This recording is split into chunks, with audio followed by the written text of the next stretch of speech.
is confusing two kinds of necessity: logical necessity, ontological necessity. He starts with a concept of God as ontologically necessary. Granted, he exists, it's necessary existence, you'll see, and slides unwittingly into taking that to mean his very essence is to exist, logical necessity.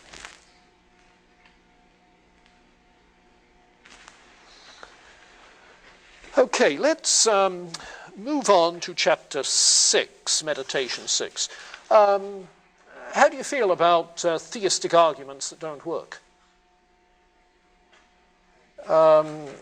Some of you may know the name of Bernard Ram, an evangelical theologian who wrote quite extensively in apologetics and so forth a few years ago.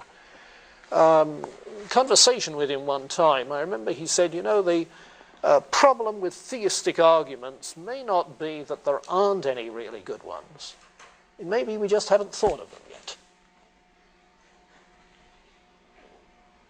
Yeah. After all, what did people do before Anselm and Descartes thought of these arguments? You see, arguments, after all, are things that people think up. That's what you're learning to do in philosophy, to think of arguments. You see. Keep in mind that belief is not riding on the validity with which a conclusion of a syllogism follows from its premises.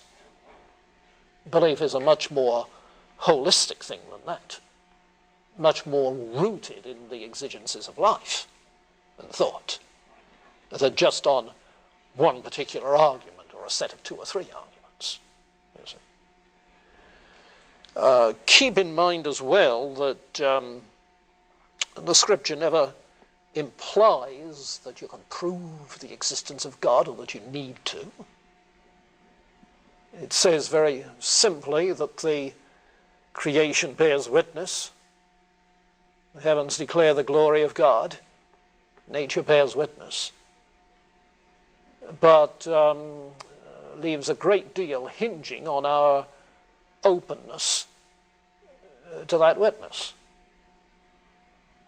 The idea that you could prove the existence of God with some logically knocked-down, drag-out proof would imply that everybody who doesn't believe is either incapable of following a logical argument, therefore stupid, or else so utterly willful.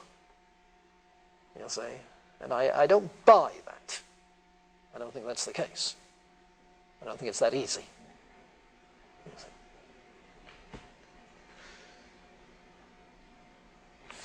Okay, let's move on to meditation 6. And here he gets finally to the existence of material bodies. And this, strange though it may have seemed at the outset, is where he finally comes to grips with the question as to whether he has a body. He's been stoking the stove in that stove-heated room all this time, not logically sure whether he has a body that needs to be kept warm. The existence of material things. Now, in coming at this, he again has to start with our states of consciousness, if you like, our ideas. And he distinguishes three kinds of conscious state in order to develop his argument. He distinguishes conception from imagination and sensation. And I think this is crucial. On page 53, conception, 54, imagination, 55, sensation. Now, we've already said enough about conception that you know what he means by that. having thought objects about which certain things are necessarily true. As with mathematical objects like triangles, or an object of thought like the essence of God. Now, all that the conception of a material body does, the conception of a material body, with those spatial properties that he sees are essential to material bodies. The very nature of the concept requires that. But all that that conception of a material body with spatial properties shows is that there is nothing logically contradictory about the concept of a material body, such that it's at least logically possible that material bodies can exist. There is no logical contradiction to the existence of a material body.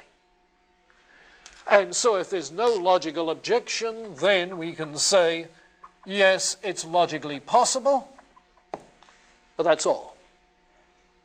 You can't prove the existence of a material body simply from the abstract idea of matter. Well, in addition to conception, which gives us, if you like, in his sense, some innate idea of matter, there is imagination, which give us some factitious ideas about bodies. Imagination is the capacity to image in one's mind, to image a blue cat, or a fairy giraffe with butterfly wings. The capacity to image things. Yes, images of real things even. Like the image that I might bring to my mind voluntarily of my boyhood home. Something of that sort. Now, in these, there is a mental activity involved. These are not always, but often voluntary, in the sense that we deliberately formulate some image.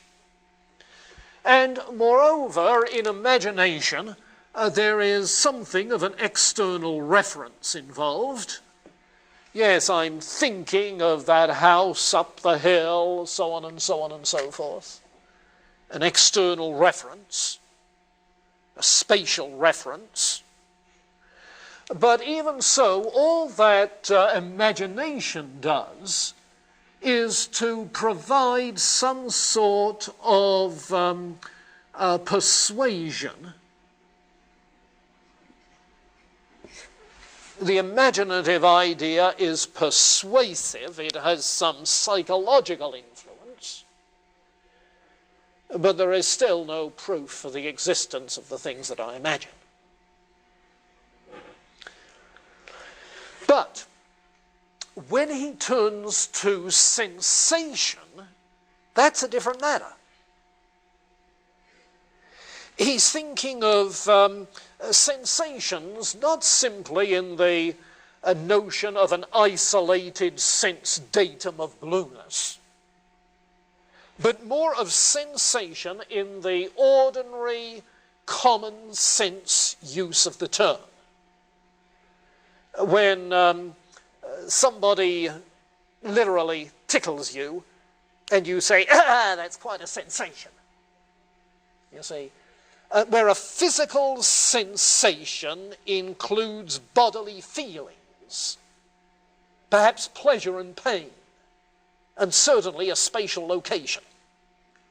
If you've got a pain in your toe, you know it's in your toe and which one. So that these sensations, you see, then, are adventitious, that is to say, they come to you, they're caused by something, and they tend to be involuntary sensations. So the question he then is asking is about the cause of such clear, distinct, lively physical sensations that I experience. His point is that in these kinds of sensations, I feel my own body. You see? I feel my own body. Yes, I feel the pain in my toe. Not just a toe. My toe. It's my pain in my toe. It's not something, just an idea, an abstraction from any particular location. And so from this there arises naturally, it's a natural judgment that we make. We are taught by nature. Okay? Nature teaches us, that's his language. Nature teaches us by virtue of those sensations about the existence of our own bodies. And he reasons this way. These sensations are not caused by me, they're involuntary. My mind doesn't choose to have them. They couldn't be caused by God, because if they were, he would be deceiving me, and God, being perfect, does not deceive me by the way he has constructed me. So couldn't be caused by God. The only other alternative is that I must indeed have a body which is causing those sense experiences. So the existence of my body. Proof? Well, in the sense of a strict logical proof, no.